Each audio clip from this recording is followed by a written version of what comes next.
Evet, bugün Amasya'ya doğru yola çıkacağız. Aslında Amasya'ya doğru gideceğiz ama oradan sonra da bir 600 ile 400 kilometre arası bir yolumuz daha var. Totalde uzun yolu 2 gün içinde aslında yapacağım kilometre tam olarak 1400 ile 1500 kilometre arası olacak.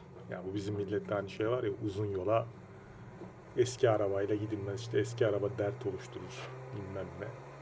Bugün aslında onun yanılmasıyla ilgili, ya daha doğrusu insanların yanılgısını göstermek için yola çıkacağım. Ha tabii benim arabam full bakımlı vesaire. Ben biraz arabama güveniyorum. Orası biraz farklı. Yolda herhangi bir şey olursa vesaire videolarını çekeceğiz.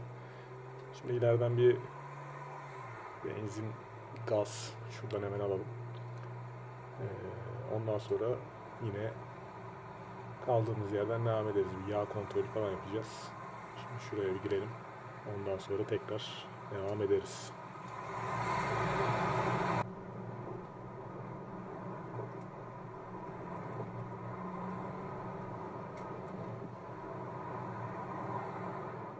Şimdi depoları falan doldurduk.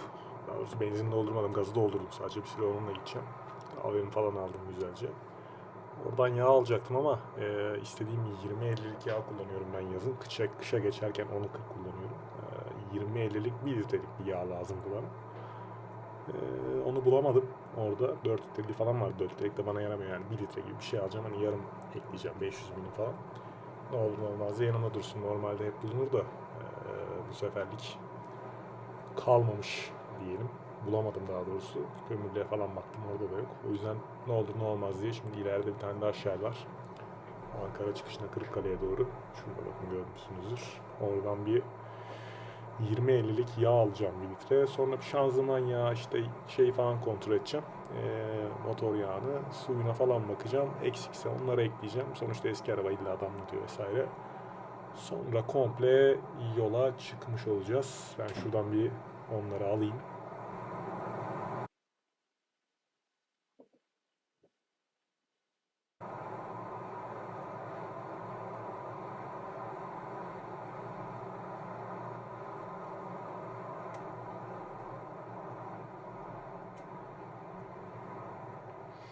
Evet, şimdi her şeyi aldık. Yağını falan kontrol ettim. Olanları ekledim. Şanzıman yağını ekledim. Biraz fazlaydı, eklememe gerek yoktu ama ne olur ne olmaz diye ekledim aslında. Önce Kırıkkale'ye doğru yola çıkacağız. Bak bak ileriden. Ana, önüne çıkıyor ya. Aha. Bak bak. Aptala bak. İnanılmaz. Neyse. Ölüyor da herif gözümüzün önünde. Kaydedecektik. Kırıkkale'ye doğru yola çıkıyoruz. Oradan Amasya'ya gideceğiz. Kırıkkale yolunda birkaç tane duracak yer var. Onları gösteririm size. Ya, duracak yer derken bir iki tane Köfteci Yusuf falan var. Bir şeyler var. İyi olanı var, kötü olanı var. Çorum üzerinde güzel duracak bir yer var. Orada duracağım zaten. Bir kahve içeceğim. Size de gösteririm orayı. Yakıt tüketimine vesaire bakacağız. Onları sıfırlayacağım birazdan. Işıkları attım. İlerideki ışıklar var biliyorsunuz. Onları atlattıktan sonra orayı sıfırlayacağım. Ortalama hız vesaire hepsini size söyleyeceğim. İşte ne kadar yaktı, ne oldu, ne bitti. Ara ara durduğumda onları kontrol edeceğim yine. Herhangi bir aksiyon olursa yolda zaten kamera sürekli açık olacak. Ben de aniden çekim için girebilirim diye planlıyorum. Bakalım. Şimdi daha demin yanımdan ışık hızında bir araba geçti. Muhtemelen iyi şofördür. O kadar hızlı geçti ki anlatamam yani. Umarım ileride kaza falan yapmaz çünkü biraz daha ileride öyle virajlı bir yol var, çok güzel. Oraya hızlı girildiğinde genelde sağda solda zaten yıkıntıları görürsünüz. Kaza yapıyorlar genelde. Yerde böyle buzlanmasın diye asfalt tam şeyli, kesik kesik oluyor ya, pürüzlü öyle. Ben hız limitlerine uyarak orada viraja girmeyi çok seviyorum. Tabii ben uzman falan değilim ama arabamın verdiği böyle, yani arabamın limitlerinde kendi limitlerimi zorlamadan hız limitlerine gittiğim bir yer. Şimdi ileride oraya doğru da yaklaşıyoruz. Herkes çok hızlı giriyor oralara. Orada sıkıntı oluyor ama umarım kimseyi görmeyiz, kimse de kaza yapmamış olur. Şimdi ileride bakalım. Oraya geldiğimizde ben tekrar açacağım. Şimdi ben sizi direkt oraya doğru ışınlıyorum. Hemen o viraja küt diye birlikte giriyoruz arkadaşlar.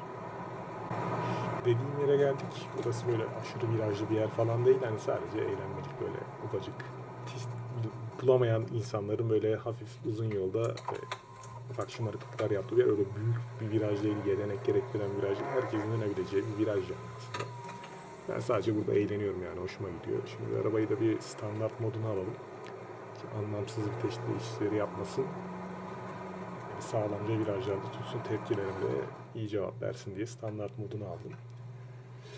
Şimdi gidiyoruz. İçeriden dönmeyi sevmiyorum ben. Çapraz geçiş seviyorum daha çok ama öndeki araba çekilirse biz de istediğimiz bir dönüş belki yaparız ilerisi olursa.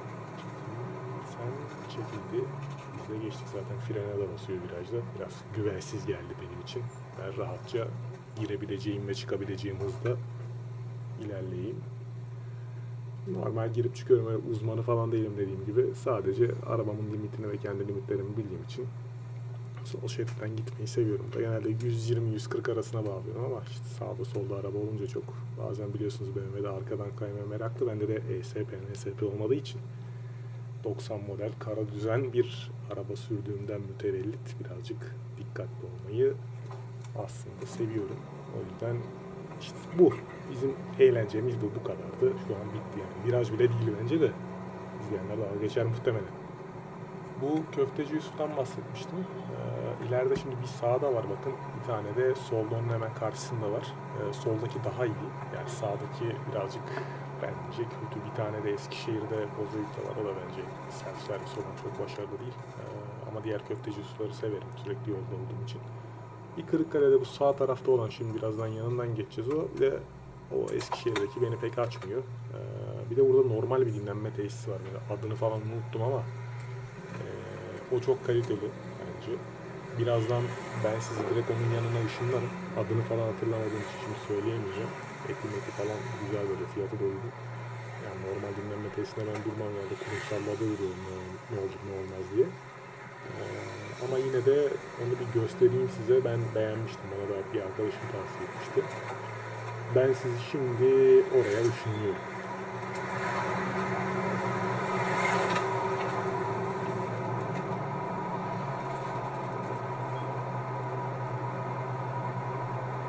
Ya ben unuttum, oraya geçtim galiba. Oranın adı A-Park, A-Park olabilir. Bir an geçtim yani, unuttum, çevirmeye falan girdim geride. Yani orada bir atladım galiba. Kusura bakmayın. Adı A-Park ama galiba. Yüksek ihtimalle öyle tahmin ediyorum. Maalesef dünyanın en sıkıcı yollarından birine girdik. Şimdi bu Kırıkkale'ye geçtikten sonra Forum'a bağlanan yol var. Dümdüz ve aşırı sıkıcı. Yani ben bu yolda çok sıkılıyorum. Sıkılmayan varsa tebrik ediyorum. Güncelleme geçeyim. Yola çıkalı 70 km oldu. Arabamız 9 litre yakıyor şu an. 9.5 yakıyormuş özür. 100 kilometrede 9.5 yakıyor. Ben EDS bölgesinde olduğum için 80'de gidiyor. Tahminim 10 litre civarıyla biz yolu tamamlayacağız. Çünkü ben 120'de gittiğim sürece araba 11-12 litre yakıyor. Böyle bir sıkıntısı var. Eğer ne zaman arabayı 140 ve üstüne bağlarsam orada da yakıt direkt 9 litreye düşüyor. Çünkü 90 yılında dünya o kadar büyük değildi ve bu arabalar sadece Alman otobanları için tasarlanıyordu diyebilirim. Yani tabii ki dünyanın geri kalanında kayda alıyorlardı ama daha çok taktıkları şey kendi tüketim alışkanlıkları ve kendi yollarına uygun olarak ürettikleri anlardı. Mesela deposu da 80 litre, yani baktığınız zaman hiçbir arabanın deposu doğru düzgün o kadar büyük değil. Günümüzde büyük depolar 65 litre. Neredeyse hiç durmadan gitmeniz için aslında otobanlarda tasarlanmış bir şey. Parçalarında bile West Germany yazıyor yani. Almanya Birleşme Devletleri'nin arabalardan birisi teknik olarak.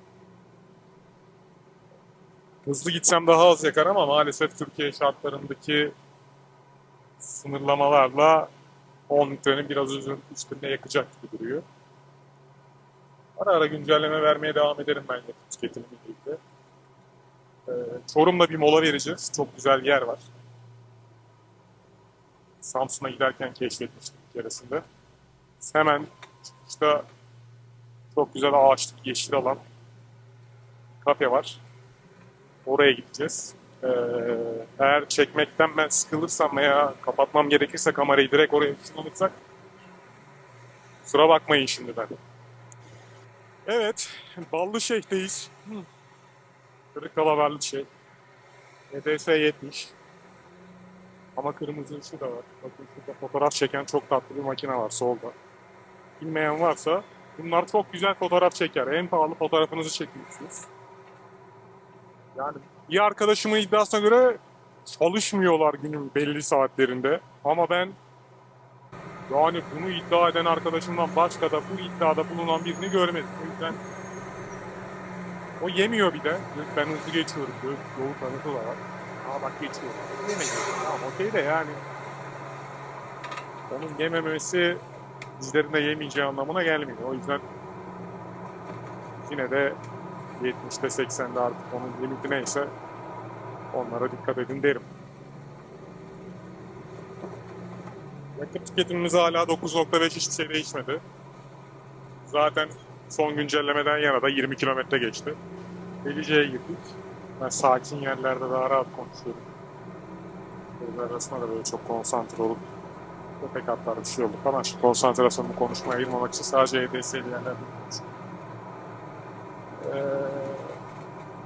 Videoyu kapatayım. Foruma geldiğimde tekrar açarım. Ama dediğim video güzel yolda bulabilecek yer dediğim kahve içebilecek, bulabilecek demeyelim. Güzel kahve içebilecek. Yemeği de güzeldi. Ben hatırlıyorum. Kahvaltı yapmıştım. Orada tekrar açarım.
Çorum'da güzel kahve içilebilir dediğim yere yaklaştım.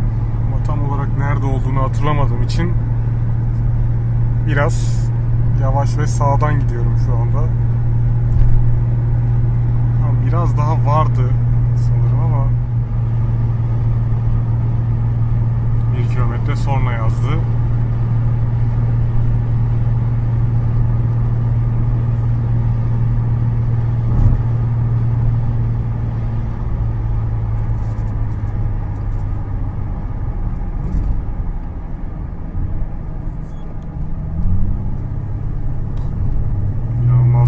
Gerçekten yani.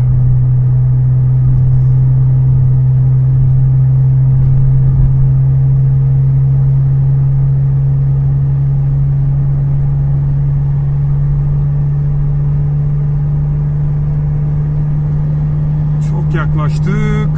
Şu köşeyi dönünce olması lazım. Evet, şurada ileride.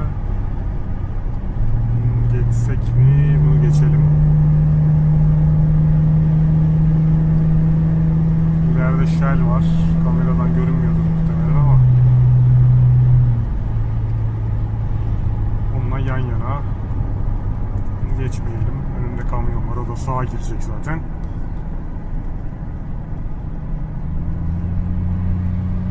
Çok güzel yeşillik böyle. Karadeniz'e girdiğinizi hissediyorsunuz.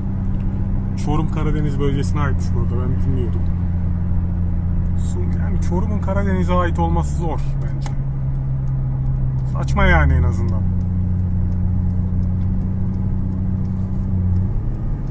Şurada hızlıca bir kahve içip ondan sonra tekrar yola çıkacağız. Adı neymiş? Kahve Ormanmış adı. Türkiye'nin en iyi dinlenme tesisi müdürü diyor ama ben şimdi çok da şey yapamadım yani. Arabayı nereye çeksek? Atlı orman diyor. Neyse buraya çekeyim ya ben. Ne olacak sanki?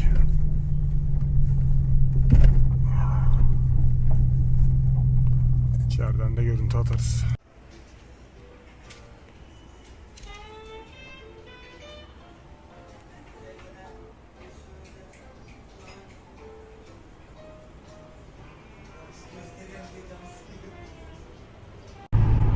Daha deminki mekandan kalktım. Bayağı güzeldi. Aşağıda ata falan da biniyorlar. Yani at çiftliği falan var sağında solunda. Çektiğim yerden aşağı doğru, daha doğrusu arabayı çektiğim yerden aşağı doğru iniliyor. Orada at çiftliği var. Millet ata falan biniyor aşağıda. Güzel, eğlenceli bir yer. İşte yanına da öyle güzel bir kafe yapmışlar. Ormanlık alanın içinde. Geçerken dinlenebileceğimiz bir yer. Konumunu ben aşağıda paylaşırım. Geçerken uğramak isterseniz uğrarsınız. Ben ne zaman geçsem orada bir 20 dakika en az oturuyorum. Güzel bir dinlenme en azından. Kuş sesleri, işte orman vesaire, güzel bir ortamı var. Kahvesi güzel. Dediğim gibi kahvaltı yapmıştım. Kahvaltısı çok iyidir. Kısa süreli çekebildim ama onun arka tarafı da var. Ya benim oturduğum yer sigara içilmeyen alan. Sigara içilen alanı var bir de. Orası da çok güzel. Şömineli falan. Kışları da daha güzel olur diye tahmin ediyorum. Hatta bir kere kışın gelmiştim. Canlı bir gösteri vardı içeride. Daha doğrusu gitar işte, genç bir arkadaş güzel bir şeyler çalıyordu. Öyle güzel etkinlikleri de var. Yani uğramak isterseniz bence uğrayın. Güzel bir lokasyon. Şimdi ben buradan Amasya'ya doğru devam edeceğim. Bu bölüm kaç dakika sürer bilmiyorum ama şimdi yol boyu da böyle uzunca bir süre yayınlamak istemiyorum. 20-25 dakika maksimum yeterli bir süre bence. Amasya'yı gezerken bir video çekerim. Amasya'dan başka bir şehre geçerken yine aynı ritüelde devam ederim. Videolarda 2-3 günde bir gelir diye tahmin ediyorum. Çünkü editi aslında telefonda yapıyorum ben şu an teknik olarak. Hemen durduruyorum. İşime yarayan yerleri, durdurmadığım yerleri de işte otomatik hızlı keserim diye düşündüm. Çok fazla durdurmadığım bir yer. Yani bir saat falan çekti otomatik ama ara ara ben konuştum. EDS'lerin olduğu yerde. Bir şekilde halledeceğim. Şimdilik kendinize iyi bakın. Bazı arkadaşlar yolu uzun süreli çekebilirsin yorumu atmıştı, hani konuşmasan da biz izleriz diye. Bir süre bu şekilde çekeceğim. Yol güzel, manzara güzel. Dedim, yol bitti. Yani herhalde başka bir şey yapsam inanılmaz.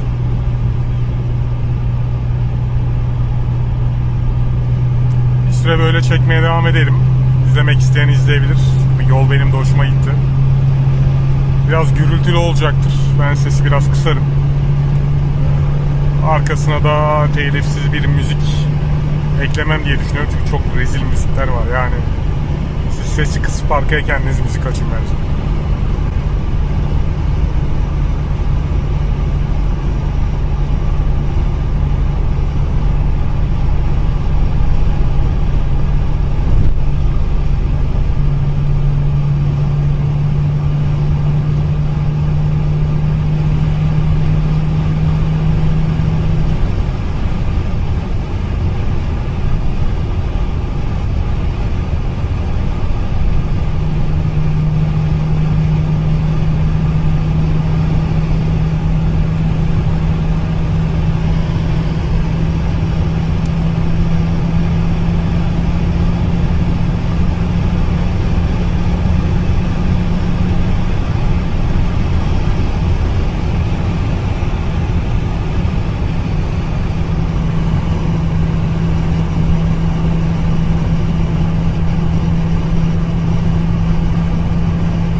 Evet.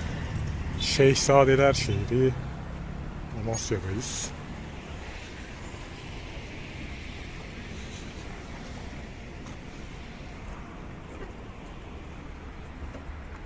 Ya burada bir selfie çeken şehzade yok muydu ya? Yalan bilgi mi bu? Ben baktım bulamadım. İnternette fotoğrafları var da. Şimdi tarihi caddeyi gezeceğim. Abi güzel bir şey görürsem çekerim.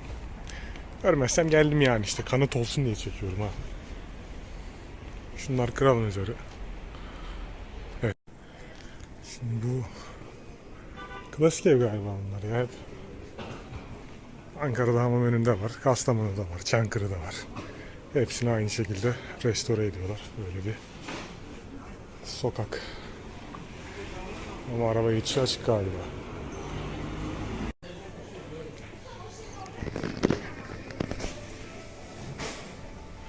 Ya bu arada ben arabada video çektim de onun sesi çok kötü çıkmış.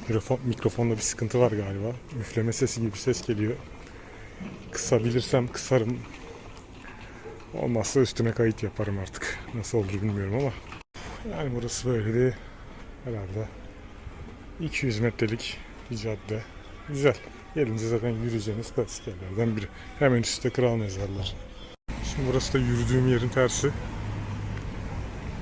Cumhuriyetimizin 100. yılı olduğu için her yere bayraklarla süslemişler.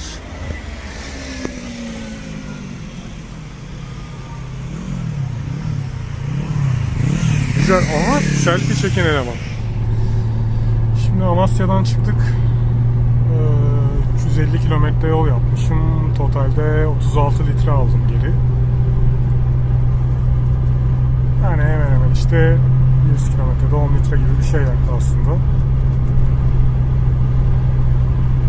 Uzun bir yolum daha var. Oraya devam edeceğim. Teknik olarak kaç saatte yaptığımı şu an hesaplayamadım ama 24 saat içinde 2000 kilometreyi geçeceğim.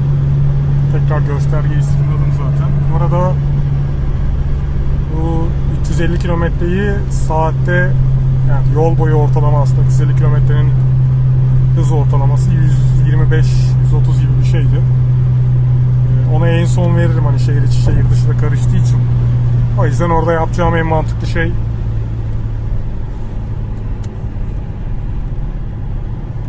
dediğim gibi en son bakıp yaptığım yol, yaktığım yakıtı aslında aldığım yakıttan bulmak daha mantıklı. Yol bilgisayarı her zaman çok verimli olmuyor. Yeni eski araba fark etmiyor. Şimdi biraz gidiyorum. Mola verdiğimde tekrar bilgilendirme yaparım. Çekmem gereken bir şey varsa çekerim. Bu yol üstünde daha fazla bir şey yok maalesef.